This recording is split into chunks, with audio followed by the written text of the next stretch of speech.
السلام عليكم ورحمة الله وبركاته.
إن الحمد لله نحمده ونستعينه ونستغفره ونعوذ بالله من شرور أنفسنا ومن سيئات أعمالنا.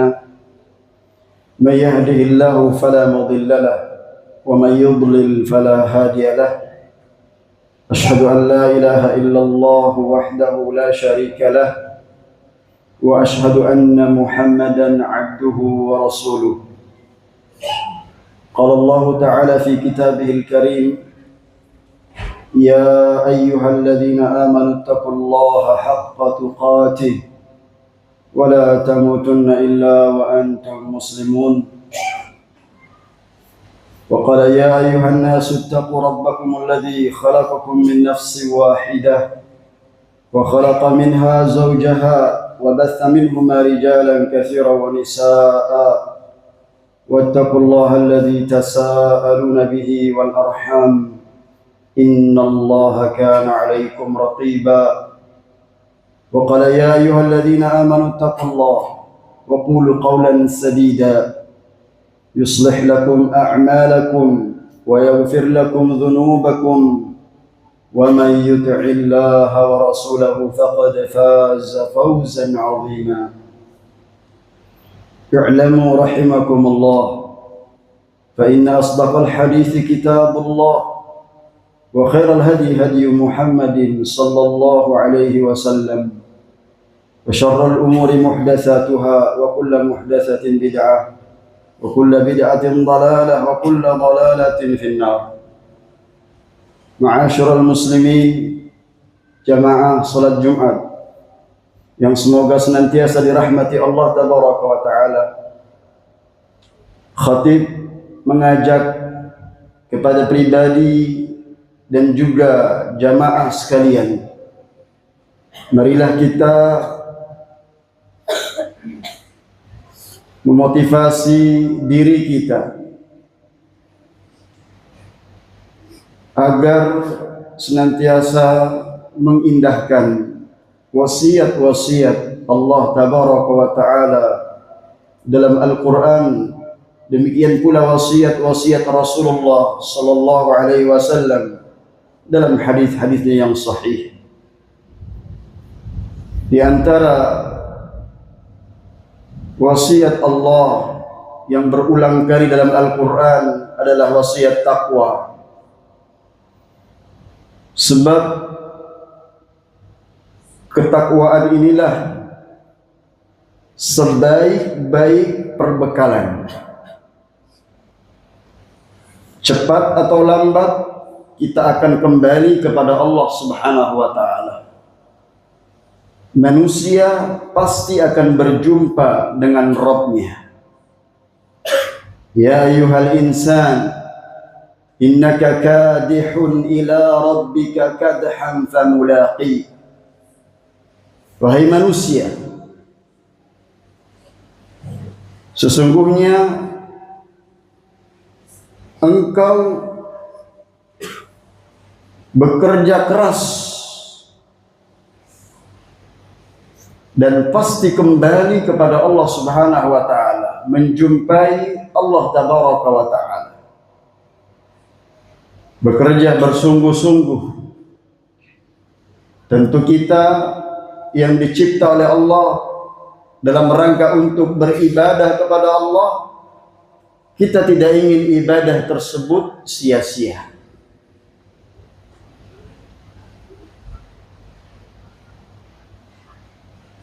Yang mana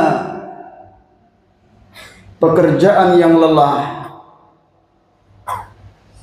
yang justru berakibat kerugian bagi seseorang, hal itu pernah membuat sahabat Umar bin Khattab radhiyallahu anhu menangis ketika mendengar firman Allah Subhanahu wa taala, "Amilatun nasibah tasla naran hamiyah." Dia capek bekerja, lelah, letih, tapi justru api neraka yang akan membakarnya. Dia mengingat seorang rahib, pendeta yang dengan tulus memberikan apa yang dia miliki, akan tetapi ternyata penghambaannya itu tanpa dasar ilmu. Yang didapatkan hanya rasa letih, lelah, namun nilainya nol di sisi Allah Subhanahu wa taala. Maka orang yang beriman adalah orang yang betul-betul memanfaatkan kehidupannya yang singkat, mengumpulkan berbagai macam pahala, terutama dalam aktivitas ibadah yang sangat rutin dia lakukan. Ada rambu-rambu yang Allah berikan terhadap ibadah tersebut. Jangan kita langgar. Hendaknya kita menegakkan rambu-rambu tersebut, mengindahkannya. Salah satu contoh misalkan ibadah yang sering disebut dalam Al-Quran, kita diperintahkan untuk mendirikannya, bukan sekedar melaksanakan. Tentu mendirikan sesuatu itu membutuhkan ilmu. Ketika Allah Subhanahu wa taala berfirman, "Aqimis salata li dzikri", dirikan salat agar engkau ingat kepadaku. Siapa yang memerintahkan kalau bukan Rabbul Alamin? Ketika Allah Subhanahu wa taala berfirman, Aqimis salata inna salata tanha 'anil fahsya'i wal munkar. Dirikan salat. Karena sesungguhnya salat itu jika benar pelaksanaannya akan mencegah pelakunya dari perbuatan keji dan mungkar. Fasalli li rabbika wanhar. Dirikanlah salat semata-mata karena Rabbmu. Berarti dari 3 ayat ini kita pahami bahwasanya unsur terpenting dari salat kita adalah pertama adalah ikhlas. Ketika kita masuk masjid, kita ingat ayat tersebut. Fasalli li rabbika wanhar. Fasalli li rabbik. Salat secara umum. Kemudian di antara ulama tafsir ada yang mengatakan salat secara khusus yaitu salat Idul Adha. Karena ayat berikutnya memerintahkan untuk menyembelih. Unsur kedua adalah hadirnya rasa takut kita. Sehingga hal itu mencegah kita dari menerobos larangan-larangan Allah Tabaraka wa ta'ala. Perkara-perkara yang mungkar, perkara-perkara yang haram, kita tidak berani melakukannya. Hadir rasa takut kita sebagai orang yang melaksanakan sholat. Kemudian unsur yang berikutnya, yang ketiga adalah zikir. Senantiasa ingat kepada Allah Subhanahu wa ta'ala. Wala dzikrullahi akbar. Zikir kepada Allah adalah aktivitas yang sangat besar, menghadirkan rasa cinta yang tulus, pengagungan yang seutuhnya kepada Allah Subhanahu wa ta'ala, sehingga kita menjadi hamba Allah Tabaraka wa ta'ala. Inilah orang-orang yang beriman ketika melaksanakan perintah yang sangat agung, yaitu salat yang diperintahkan oleh Allah Tabaraka wa ta'ala. Wasta'inu bis sabri was salah wa innaha lakabiratun illa 'alal khashiyin. Mohonlah pertolongan dari kesabaran dan juga salat. Sesungguhnya itu berat kecuali bagi orang-orang yang khusyuk.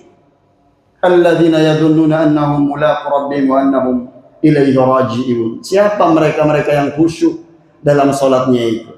Orang yang yakin dia akan berjumpa dengan Allah Tabaraka wa ta'ala, bukan mau hidup selamanya di dunia ini. Sehingga lupa negeri akhirat. Padahal dia akan cepat atau lambat pasti kembali kepada Allah Subhanahu wa ta'ala. Sidang Jumat yang dirahmati Allah Subhanahu wa ta'ala. Suatu ketika, sebagaimana yang diriwayatkan oleh sahabat Abu Hurairah, sahabat yang paling banyak meriwayatkan hadis, 5.374 hadis beliau riwayatkan dari Nabi Sallallahu Alaihi Wasallam. Di antaranya riwayat ini, ketika Nabi masuk masjid, lalu masuk seseorang melaksanakan sholat. Setelah melaksanakan sholat, datang kepada Nabi Sallallahu Alaihi Wasallam. Assalamualaikum. Dijawab salamnya beliau. Apa kata Nabi SAW? Irji' fasalli fa innaka lam tusalli. Sampai 3 kali. Kembali, salatlah kamu, engkau belum mendirikan salat. Salat lagi sampai 3 kali. Kata Nabi, irji' kembali. Fa innaka lam tusalli. Kamu belum salat. Lalu kemudian dia mengatakan, saya tidak sanggup melakukan kecuali apa yang telah kulakukan tadi ya Rasulullah. Rasul mengajarkan bagaimana dia salat. Idza qumta ila shalah fa asbighil wudu. Kalau kamu itu hendak salat, perbaiki dan sempurnakan wudu'mu. Tsumma istaqbilil qiblah, kemudian menghadap ke kiblat. Lihat, Nabi memberikan petunjuk rambu-rambu yang benar di dalam beribadah. Tidak sekedar salat asal-asalan, sembah asal goyang. Itulah sembahyang. Kita diperintahkan dirikan salat, dirikan, bukan sekedar salat.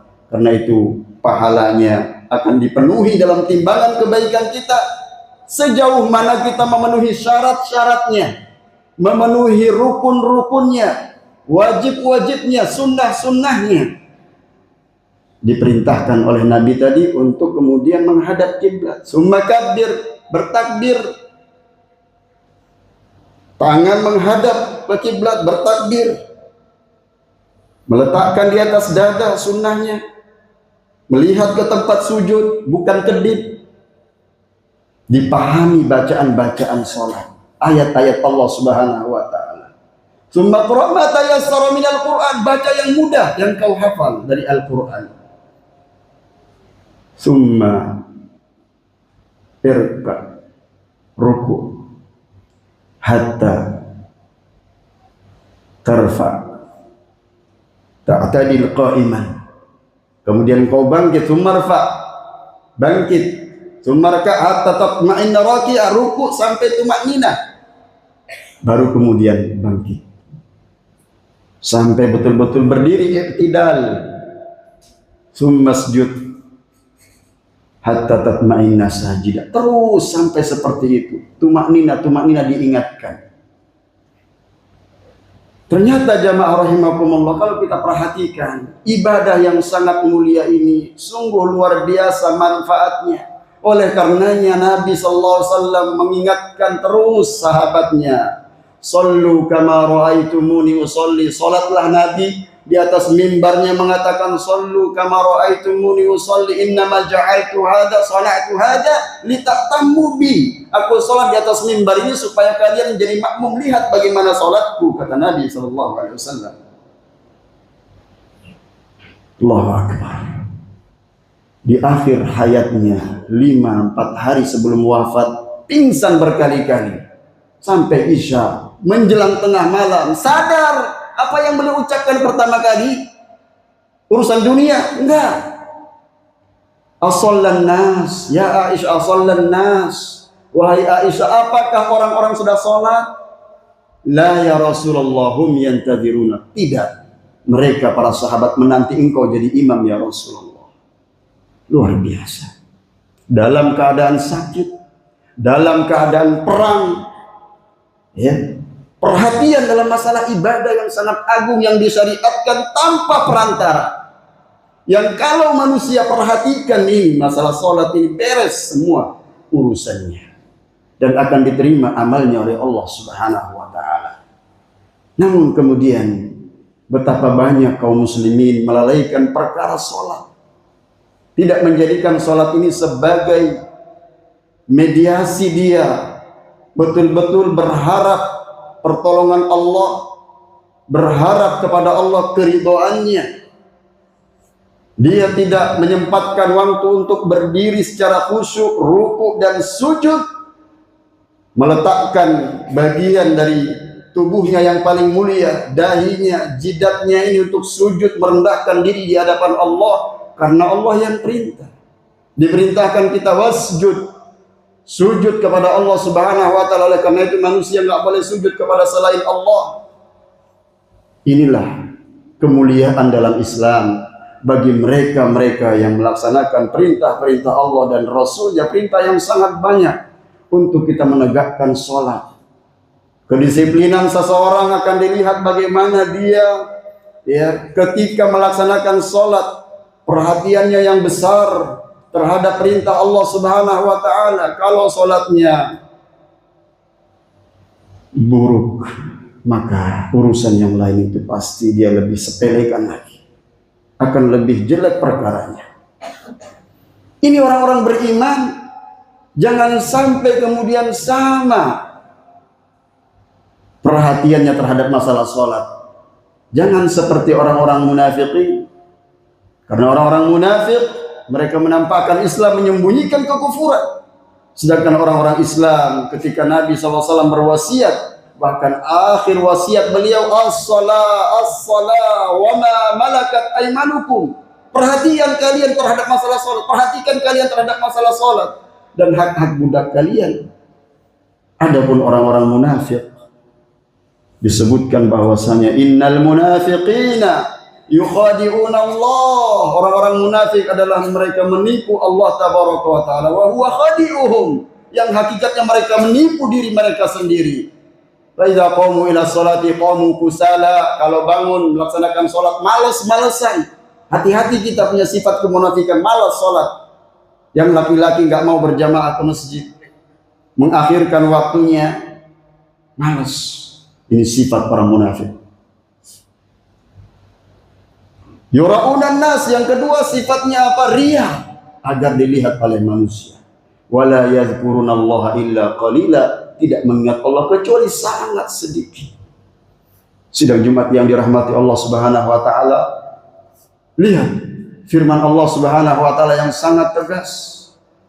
Ara'aital ladzi yukadzibu biddin, tahukah kalian siapa orang yang mendustakan hari pembalasan itu?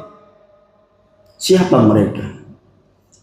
Ara'aital ladzi yukadzibu biddin, fadzalika alladzi yad'u al-yatim wa la yahuddu 'ala ta'amil miskin, fawailul lil musallin alladzina hum 'an salatihim sahun. Wail, apa arti wail itu? Dijelaskan oleh para ulama, wail itu adalah wadin fi jahannam, lembah di dalam neraka jahannam.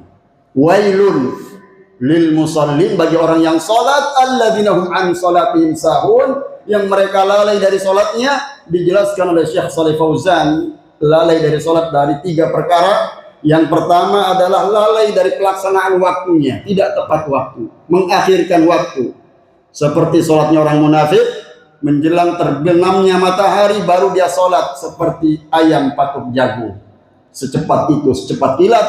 Maka tidak heran kalau di antara umat ini ternyata ada yang dikhawatirkan Nabi salat dengan seperti itu. Kata Nabi SAW dalam hadis yang sahih, aswa'un nas sariqatan alladhi yasriqu fi salatihi la yutimmu ruku'aha wa la sujudaha. Seburuk-buruk pencuri adalah pencuri yang mencuri dalam salatnya, yang tidak menyempurnakan ruku dan sujudnya. Ternyata ada di antara umatnya yang seperti itu.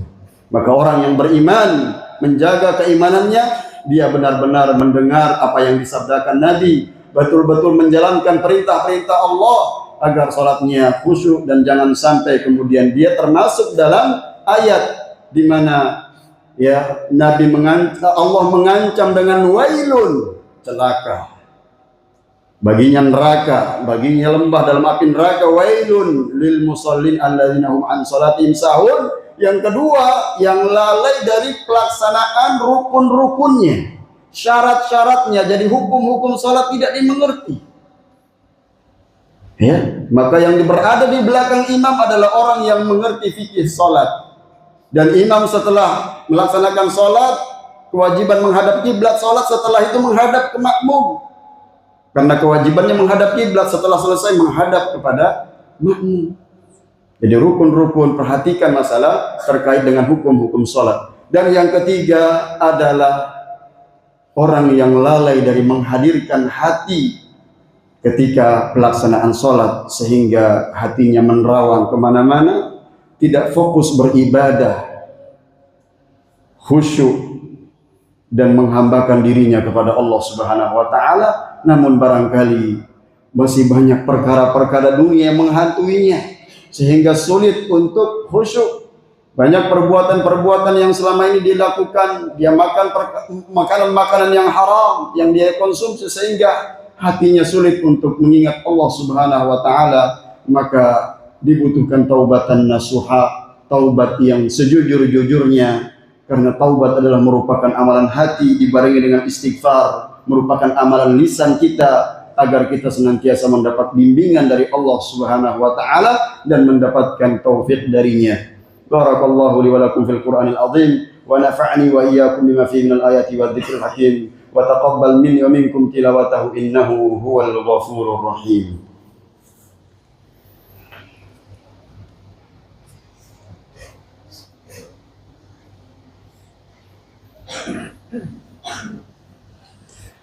Alhamdulillah, wassalatu wassalamu ala rasulillah wa ala alihi wa sahbihi wa man wala, wa ba'd.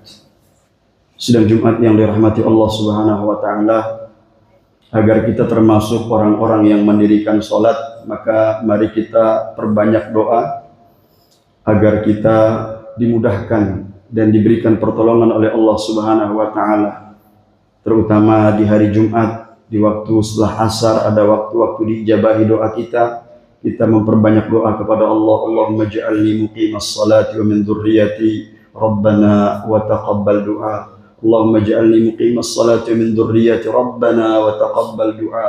Itu yang selalu kita mohon kepada Allah Subhanahu wa taala, karena tanpa dengan pertolongan Allah kita tidak sanggup melakukan ibadah apapun.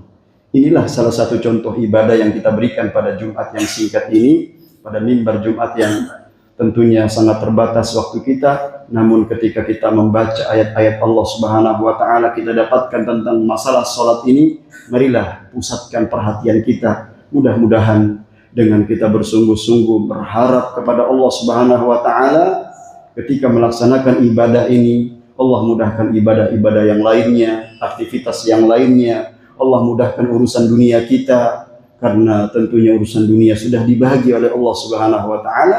Tinggal bagaimana kita berusaha mencari rezeki yang paling utama, yaitu rezeki keimanan, rezeki ketakwaan, rezeki berupa keistiqomahan kita berjamaah bersama-sama memakmurkan masjid ini.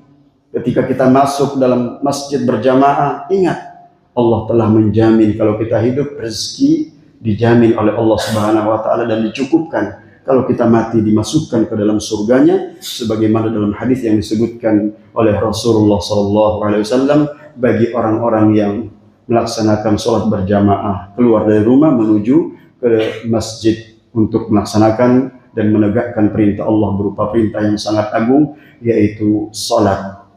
Mudah-mudahan khutbah ini memberi motivasi kepada khatib dan juga jamaah sekalian untuk terus bersungguh-sungguh mempelajari masalah sholat ini, dan juga mengajarkan kepada saudara kita yang lainnya jika terdapat barangkali dalam gerakan sholatnya menyimpang yang tidak sesuai dengan sunnah Nabi SAW atau menyelisihi dari sifat sholat Nabi SAW, yang dengannya kita akan mendapatkan ganjaran dan juga menjadi hamba-hambanya yang saling berkasih sayang dan dalam persaudaraan Islam di atas agama, di mana agama kita adalah menjunjung tinggi ilmu, yang sifatnya ilmu dalam Islam itu selalu bertambah dalam setiap saat. Demikian, innallaha wa malaikatahu yusholluna 'alan nabi ya ayyuhalladzina amanu shallu 'alaihi wa sallimu taslima. Allahumma shalli 'ala Muhammad wa 'ala ali Muhammad kama shallaita 'ala Ibrahim wa 'ala ali Ibrahim wa barik 'ala Muhammad wa 'ala ali Muhammad kama barakta 'ala Ibrahim innaka Hamidum Majid. Allahumma ighfir lil muslimina wal muslimat والمؤمنين والمؤمنات الأحياء منهم والأموات إنك سميع قريب مجيب الدعوات يا قاضي الحاجات. ربنا ظلمنا أنفسنا وإن لم تغفر لنا وترحمنا لنكونن من الخاسرين. ربنا لا تزغ قلوبنا بعد إذ هديتنا وهب لنا من لدنك رحمة إنك أنت الوهاب. ربنا هب لنا من أزواجنا وذرياتنا قرة أعين واجعلنا للمتقين إماما. اللهم أصلح لنا ديننا الذي هو عصمة أمرنا وأصلح لنا دنيانا التي فيها معاشنا وأصلح لنا آخرتنا التي إليها معادنا واجعل الحياة زيادة لنا في كل خير واجعل الموت راحة لنا من كل شر. اللهم انصر إخواننا المجاهدين الموحدين في فلسطين. اللهم انصر إخواننا المجاهدين الموحدين في كل مكان. اللهم انصر مجاهدين في كل مكان. اللهم دمر أعداءك أعداء الدين وانصر عبادك المخلصين. ربنا آتنا في الدنيا حسنة وفي الآخرة حسنة وقنا عذاب النار.